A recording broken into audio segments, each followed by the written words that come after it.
Hello and welcome to the Valley. Today I am your host, Janet Michael. We have a bonus conversation with the Extension Office today. Karen Poff is joining me. We haven't talked to Karen in quite some time. Many of you will remember she is one of our local Extension agents.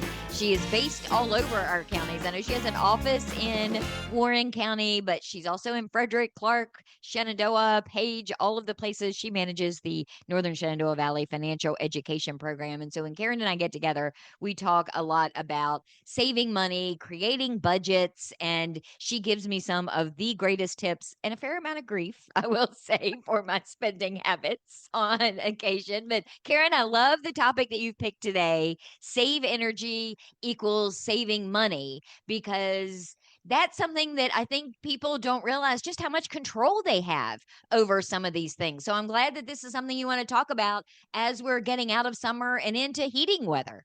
Definitely. One thing that I tell people when they want to work on their budget, this is kind of a parallel concept. They'll say, I can make it work. I'll just cut out eating out, or I'll just cut out entertainment, or I'll just cut out fun.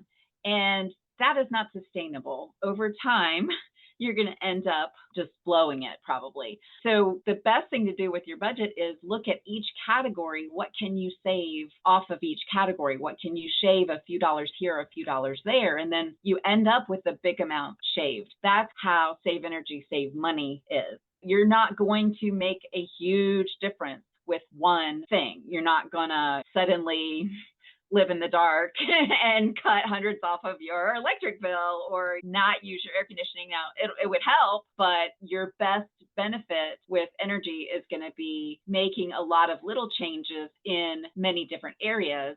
Through that, you're going to make the biggest impact on your energy budget. I think when it comes to things like the electric bill, people sometimes resign themselves to, I really have no idea how much it's going to be, and there's nothing I can do about it. I just resign myself to, it's more expensive in the summer because I'm running the air condition, but what can I do? And then that bill comes, and they have steadily been going up. Energy costs are going up across the board for everybody. So if you can at least maintain what it used to be, that's still a win. There are all kinds of things that you can do. Like you said, little things, changing your filters in your furnace or in any of the items that you have that have filters. Filters are a whole lot more important than what people give them credit for. Right. And overall, keeping your equipment clean. What people don't realize is that the dust particles that accumulate, just normal dirt, lint going through your appliances is making them work harder. And making them work harder makes them use more energy, and more energy costs more money. Not to mention the fact that making them work harder makes them also age more quickly and break down and die more quickly. The less load you can have on your equipment by keeping everything clean, the better. So not only should you change filters like you were talking about, simple things like cleaning the dryer lint filter after each load. Who knew? Yes, it's going to be better for fire safety, but not only that, it's going to help your dryer. Clean your refrigerator and freezer coils. How recently have you pulled out that refrigerator and vacuumed and dusted and cleaned those things off? I have done that recently because I did my kitchen a couple weeks ago. And vacuuming the air vents. If you look up at your air vents and you can see the dust, it's definitely time to get up there and vacuum them out. So just keeping everything clean is going to make it easier on the equipment to work. And it's also going to reduce the energy bills somewhat because they don't have to work as hard. Also have your equipment inspected or serviced if needed. That's not necessarily on a regular schedule, but keep it working in its best condition. Have things replaced like filters and when they need to be replaced, those kind of things. Stay on the good maintenance schedule. We had a problem several years ago with our air conditioning unit. And so we called somebody and they came out and they thought that maybe it needed more Freon or whatever added to it. And they did that and it still didn't work. And it ultimately ended up being that I had not, no one here had changed the filter. And so the filter had been in there for like 2 or 3 years because we didn't even know Wow. there was a filter on the furnace that we needed to change. And so Right. now I have a reminder in my phone every 30 days because we have dogs. So ours need to be changed a little more frequently than Right. maybe somebody else. We've got two very sheddy, hairy dogs. Same with the refrigerator coils. Now that you say that, I'm almost afraid to look behind my refrigerator right now because dog hair is in every nook and cranny of this house. So I can imagine there's a lot of it under and behind my refrigerator. I'm sorry. Every time I come on the show, you leave with more work to do. Right. Oh, goodness. Well, your next tip about turning up or down the heat sometimes is the easiest thing for us to do, and you don't always notice it. It sounds like a scary number when you talk about have your inside home set to 78 in the summertime. But if you just inch that up a degree every couple of days, you ultimately don't notice that it's that much warmer inside your house. That's true. And I think really with the turning up and down the heat, of course, depending on the season, but consistency makes a difference too. Like you were saying, 1 degree each day. If you make big jump in either direction, then you're, again, kind of the same concept. You're causing the equipment to work harder and it's actually using more energy than if you kept a consistency. Now, people will say, what if I'm gone all day? The rule of thumb is 8 hours. If you're going to be gone 8 hours or more, or asleep 8 hours or more, and you adjust the temperature and then you adjust it back gradually, as you were talking about, then you probably really do save money. But if you adjust it for being out for a few hours and you're just adjusting it much more frequently, then you're actually probably using more energy than you would have if you just left it alone. So the ultimate in that is a programmable thermostat because it is going to do it gradually for you. It's not going to do a 5 degree jump all at once and make your equipment work so much harder. It's going to gradually get it to the place where you want it to be, but it's going to be there when you need it there. So if you're adjusting it at night and you want it to be a certain temperature when you get up in the morning and you set the programmable thermostat, it will be right when you get out of bed. And it will have saved the energy during the night. And the same if you're going out to work or if you're going to be at school all day or whatever, leave for the day. So that actually is the ideal situation. And they're not that expensive. They're not anymore. No, the prices come down. So that's really ideal. Another place is your water heater. A lot of times they are set by the builder at a high level. Really, 120 degrees is enough. If it's higher than 120 degrees, turning it down to 120 is going to be sufficient. That's going to give you enough hot water. A lot of people say, well, that's not hot enough for the dishwasher, but most dishwashers have an internal heater that boosts it. So that 120 degrees water coming in is hot enough, and then the dishwasher gets the water as hot as it needs. A lot of the newer appliances have that. My washing machine it's got cold, warm, hot, and then extra hot.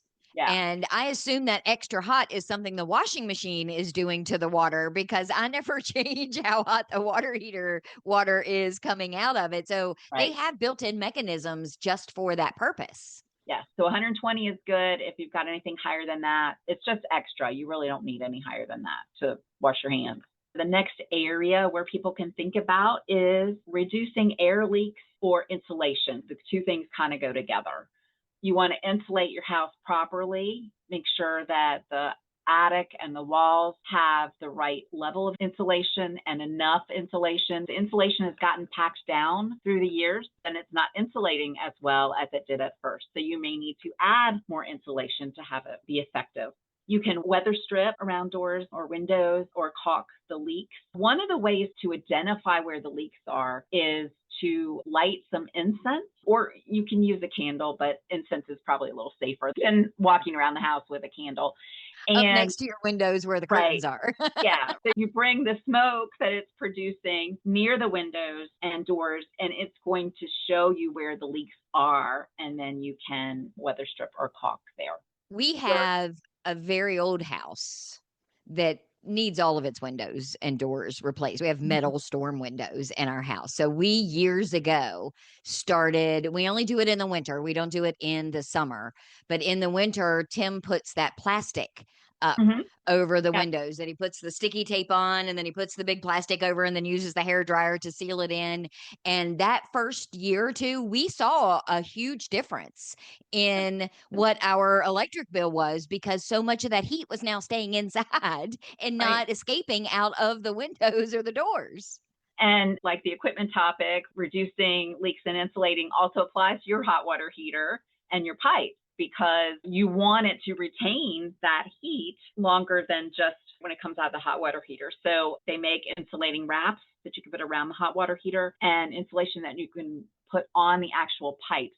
Now, you don't have to go forever with that insulation, but even taking that insulation out 20 feet on the pipes, 10, 20 feet on the pipes is going to keep it hotter for longer as it's going through the house, just whatever section that you're able to get to.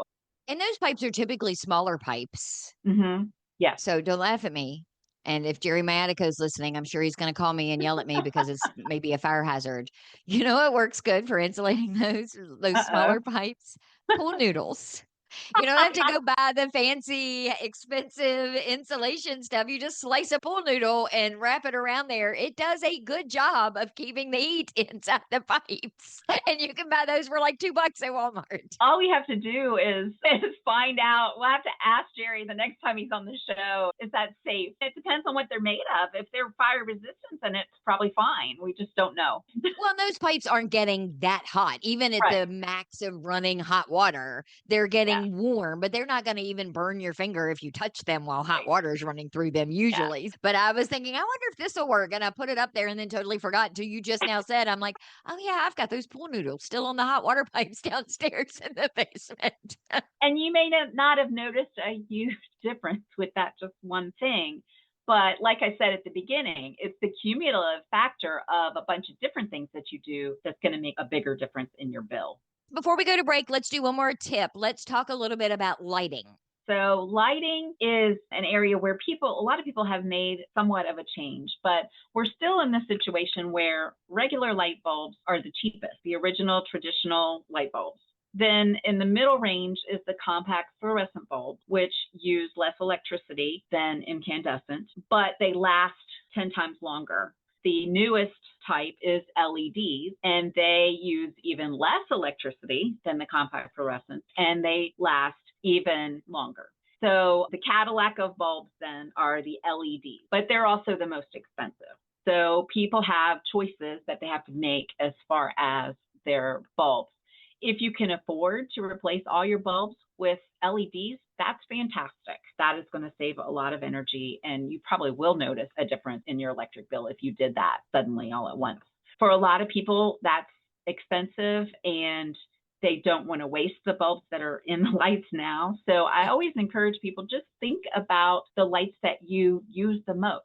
I mean, if it's the lamp by your chair that you read from all the time, if it's the light over the kitchen sink that you have on all the time, whichever lights in the house, bathroom lights are typical, just pick those to swap out, because they're going to make the most difference in your bill. Then you can replace them gradually as other lights burn out, so that over time you're getting everything switched over, but it's not a huge expense all at once. And that's one of those things that, while it is going to save you some money on your energy bill, ultimately it ends up saving actual money out of your pocket. Because if you're having to buy the original light bulbs every 6 to 8 months at $8 for a 4 pack, and now you spend $8 on a 2 pack of the LED and don't have to replace them for 6 years, times $8 every 6 months, you've actually saved yourself some money. Right. And one more quick thought about that is that sometimes I notice with the compact fluorescent more than with the LEDs, just my personal observation, sometimes they don't last as long as they should. So good consumer tip is keep your receipts, mark the dates of when you bought them. And if they burn out, there's probably a warranty for how long they should last, and you can actually get them replaced if they don't last as long as they should. It's just a matter of being a good consumer and keeping good records, writing on the package and writing on the bulb, just a note of the date, so that you can tell if it's burned out and it's only a year old, then I should be able to get a replacement. That's a really good idea. We had switched at one point, so we don't use any of the old traditional light bulbs anymore. We had gradually switched over to the compact fluorescent. And the thing that I'm not a huge fan of those is that I've noticed, and maybe it's depending on the brand, but they don't immediately light to their full light. So I'll turn it Yeah. on and then I have to almost leave the room and come back. And it's almost like it has to heat up to get to the brightness that it's supposed to be. Yes, that's true. Yeah. And then we had them in places like our garage where we didn't care as much, wasn't used as often, but we are gradually getting switched over too. We don't have them everywhere, but we're trying to consciously make a decision each time one burns out to get Well, LEDs. let's take a break. When we come back, I know you've got some more tips. I want to talk about this phantom load because I think it is one of the biggest things that people might not know or know and don't realize what an impact it can have if they make some modifications. So, can we do more tips in the next segment? Absolutely. We are on the Zooms today with Karen Poff. She is our local extension agent. She also manages the Northern Shenandoah Valley Financial Education Program. We're talking about saving energy to save money today. We're going to do more of that when we come back in just a couple of minutes. This Saturday, Henry Mueller will change the world. He has no idea that's what he's going to do. He only knows that he went to justserve.org and signed up to spend time at a senior center Saturday morning. As he browsed through service opportunities in his own community, he remembered the words of Paul to the Galatians, "By love, serve one another." Little does Henry know that Saturday morning he'll end up speaking to one senior in particular who hasn't seen his family in several weeks and is feeling especially lonely. Henry doesn't know the short time he'll spend with this man will lift his spirits, cheer his heart, and make his life just a little better. Through love and service this Saturday, Henry Mueller will change the world. See the difference you can make. Sign up for service opportunities in your community. Visit justserve.org.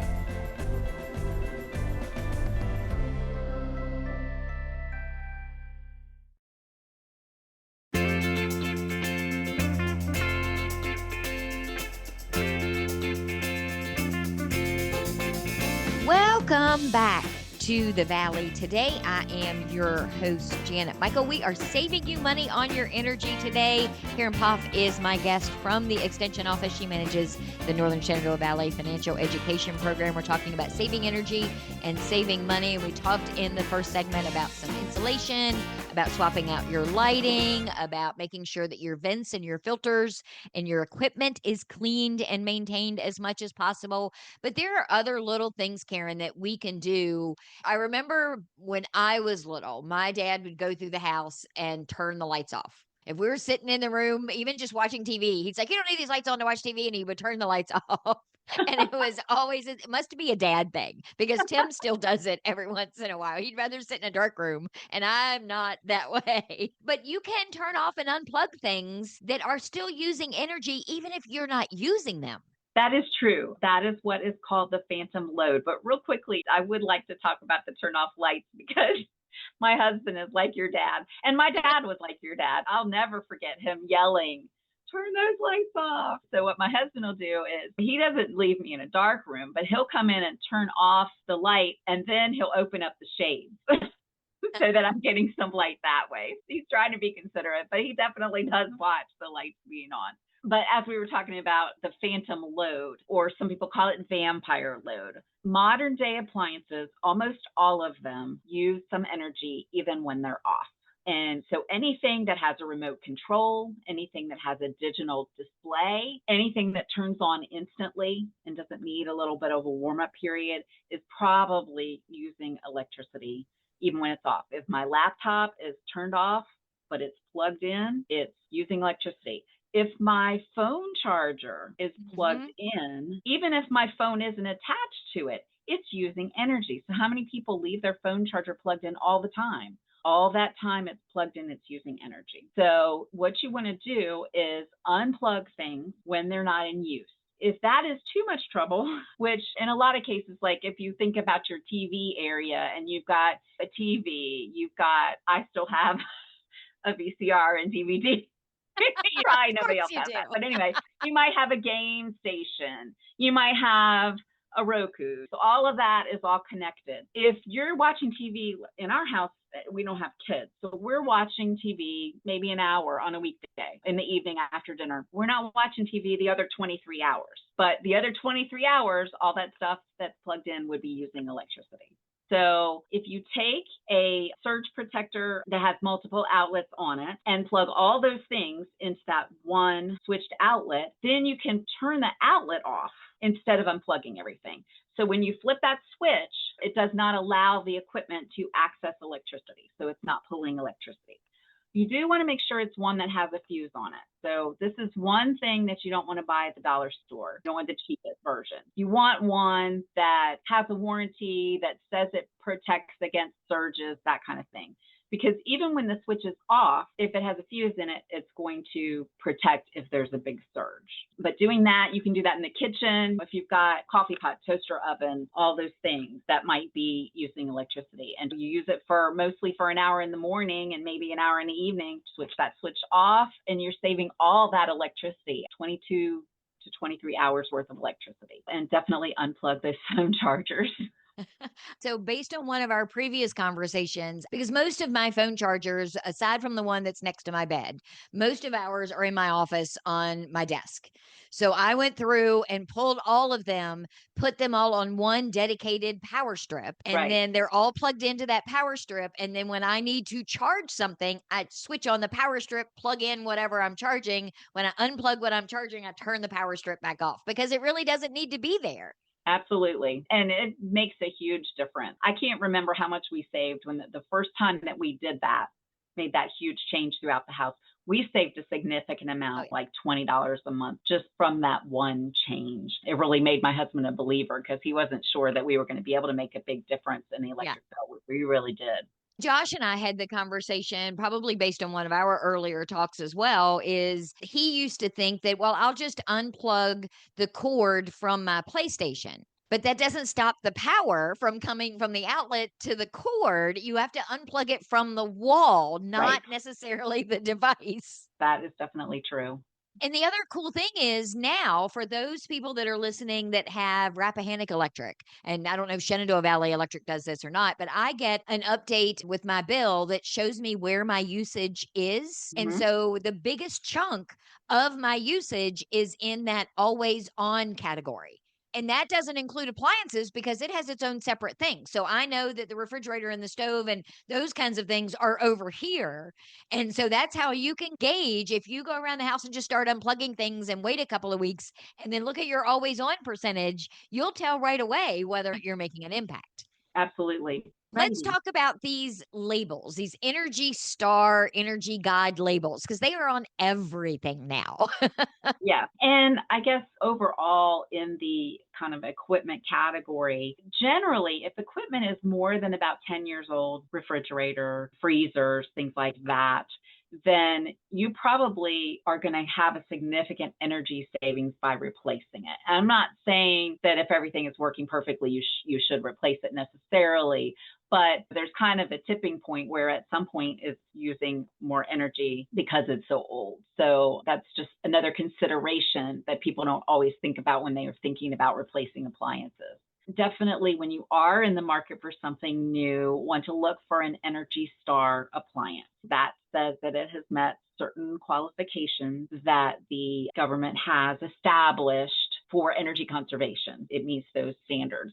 Appliances also have an Energy Guide label that will actually give you more information about exactly how much energy it is using. And those labels are really easy to compare your different models and your different brands of whatever it is. If it's a stove, all the different models and brands will have the Energy Guide tag on there, and it'll tell you exactly how much energy it's using in a dollar amount. And you can say, this one uses X amount of dollars.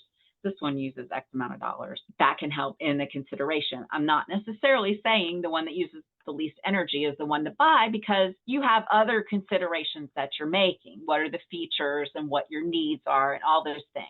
But within those considerations, then you can look at the Energy Guide label to compare how much it costs versus how much energy you're going to save. You might have an appliance that is more expensive up front, but the energy savings is going to make up the difference. So you don't want to always go by the lowest price appliance, because if it uses a lot of energy, it may end up being more expensive for you to buy that one. So those labels, both Energy Star and Energy Guide, can be helpful in making your comparisons and your purchase decisions. When we were talking earlier too about making sure filters were cleaned and that appliances in particular are running at their optimum, we have a sunroom in our house that's windows on all three sides. And we had a freezer that we kept up there because I didn't want to have to run to the basement every time I needed to get something out of the freezer. But then it dawned on me one day that that freezer was always running. And it was always running because it's sitting in a room with nothing but sunshine and heat on it. Mhm. So ultimately, we ended up taking it back to the basement, and that's where it is. But think about where your appliances are and try not to make them be doing double duty because maybe they're not in the most appropriate place either. That's a great point. Another thing that may be helpful for some people, and depending on people's situation, there may be assistance that might be available. In some cases, there are fewer of them than there used to be, but there still may be some federal tax credits or some state incentives if you're using renewable energy. So those are things to look into, especially if you were going to buy those items anyway, then make sure you get the tax credit that comes along with that. Otherwise, you're just leaving money on the table that you could have saved. For others that may struggle with even being able to weatherize their house, maybe elderly folks who can't get up and do the incense smoke and caulk the windows and weather strip and all of that, there are weatherization and fuel assistance programs. DSS has fuel assistance programs both in the summer and the winter. If you can't afford your electric bills, that may be a way to get some help. And utility companies also have energy programs. Shenandoah Valley Electric, I think, has Roundup, and Rappahannock Electric, it's the Power of Change.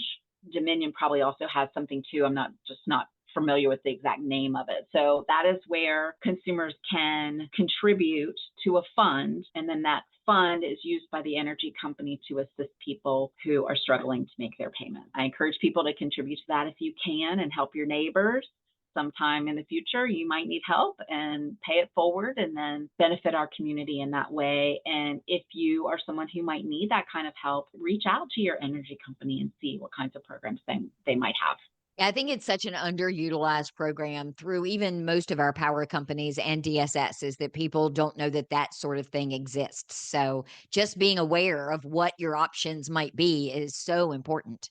And I know a lot of people assume that they won't qualify, but it just takes the time for the application. If you're denied, you're denied. But what's the harm? It doesn't really hurt anything to check and see if you might qualify. Right. So for the next one, we'll tell people we're going to put some links in the show notes about home energy audits, because we can't really read the URLs out for them on the radio.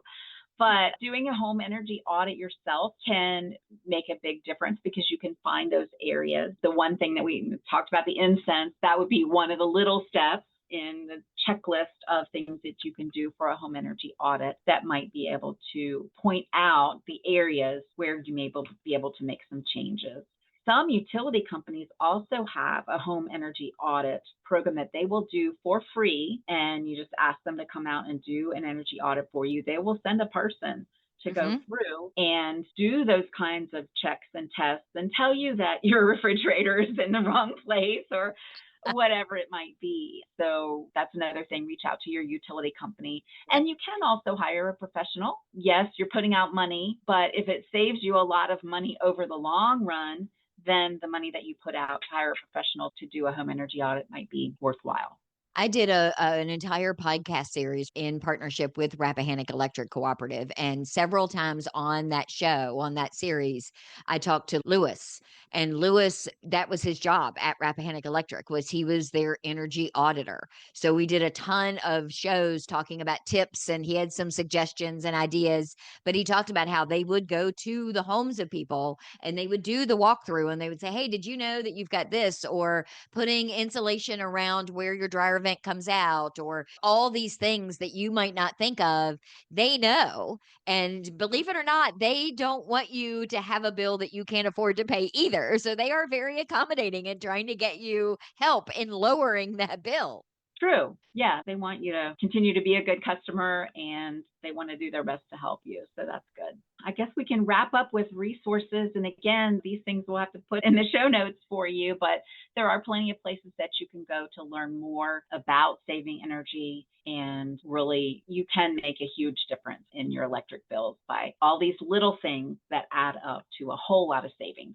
And that's the key is just do a little research and maybe turn it into a contest. Get with some of your neighbors, or if you've got teenagers at home, do a little, hey, we're going to see who can save the most energy, and put them in charge of going around and checking and unplugging things, and turn it into a game. And then it becomes a little more fun and not feeling so much like you're depriving yourself of something. Right. And with family activities like that, the other thing is you'll find pretty quickly that they'll be catching you. Mom, you didn't unplug that. And Dad, the light's on. You turn it into fun. That's always a great thing. Thank you, my friend, for taking the time today to remind me about some of these. I will tell you, Tim is never usually overly happy when you and I have conversations, because you're right. He comes home and I'm like, hey, talk to Karen Poff today. And he's, oh, what do I got to do this weekend? But I appreciate your advice. I'm glad it's helpful, and hopefully it's saving everybody a bit of money. Go to the show notes and you can check out all of the links, and you can spend the weekend making your house a little more energy efficient. And then don't forget to meet me back here on Monday. I'll have a brand new episode of The Valley Today ready to go for you just a few minutes after noon.